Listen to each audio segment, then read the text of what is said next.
He only gave authority to Yahusha. Now, once you come into Yahusha, you partake of that authority.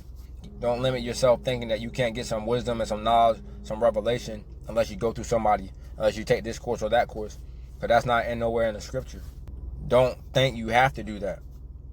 That's what the Pharisees thought. That's why the Pharisees hated on Yahusha, because he didn't go through their courses. He didn't go through their tradition. They were jealous because he didn't go through all these little steps like they had set up. The Pharisees had the people thinking they were the most holy people.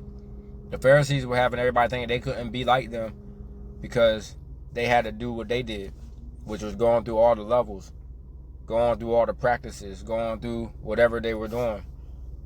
Yahusha came and dismantled all that, and he ain't do nothing that the Pharisees were doing. So they didn't like that because they had control. And it's still the same thing today. The seminaries today are the same thing as the Pharisees. It's the Pharisees today. You can't go preach at a Christian church unless you went to somebody's school and got signed off, unless you got some kind of degree, unless you went to some kind of theology school or something like that. That's the Pharisees. You gotta go through their schools, you gotta go through their way, and you can only talk about what they want you to talk about, whatever they teaching. And if you go outside of that, then nah, you can't. They're gonna get you out of there. 2 Peter chapter 1 verse 20.